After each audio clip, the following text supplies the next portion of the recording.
1.5 କୋଟି ଟଙ୍କା ମୂଲ୍ୟ ସମ୍ପତ୍ତିର ଉତ୍ତରାଧିକାରୀ ହେବା ପାଇଁ ମାତ୍ର କେତୋଟି ହପ୍ତା ବାକି ଥିବା ସମୟରେ ଜଣେ 43 ବର୍ଷୀୟ ଗୃହ ନିର୍ମାଣକାରୀ ଇଞ୍ଜିନିୟର ଗୋଟିଏ କାନ୍ଥ ତଳେ ଚିପି ହୋଇ ପ୍ରାଣତ୍ୟାଗ କଲେ।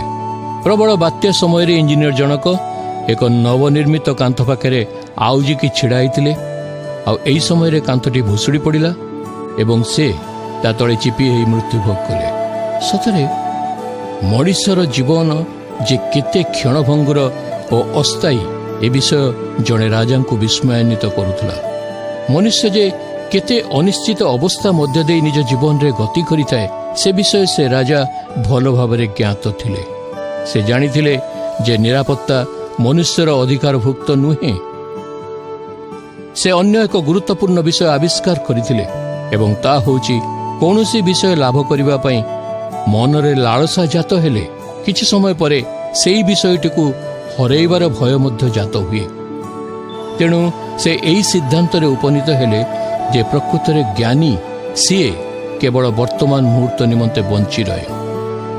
ତଥାପି ସେହି ରାଜାଙ୍କର ଏହି ସିଦ୍ଧାନ୍ତ ତାଙ୍କର ଅନ୍ତର୍ଦ୍ୱନ୍ଦ୍ୱର ଚରମ ସିଦ୍ଧାନ୍ତ ନଥିଲା। ପରବର୍ତ୍ତୀ ସମୟରେ ସେ ଉପଲବ୍ଧି କଲେ ଯେ ମନୁଷ୍ୟର ଏହି ଅନିଶ୍ଚିତ ଅବସ୍ଥା ସହ ନିର୍ଭୟରେ ବାସ କରିବାକୁ ହେଲେ ତା ନିମନ୍ତେ ଏକ ଦୃଢ଼ ଭିତ୍ତିଭୂମି ରହିଛି।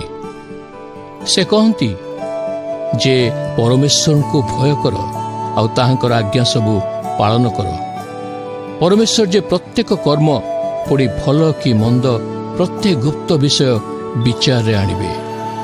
ତେଣୁ ପ୍ରିୟ ବନ୍ଧୁ, ଏହି ବିଷୟକୁ ସ୍ମରଣ ରଖି ଆମେ ସମସ୍ତେ ବର୍ତ୍ତମାନ ମୁହୂର୍ତ୍ତ ପାଇଁ ବଞ୍ଚି ରହିବା ଏକମାତ୍ର ଜ୍ଞାନର ବିଷୟ।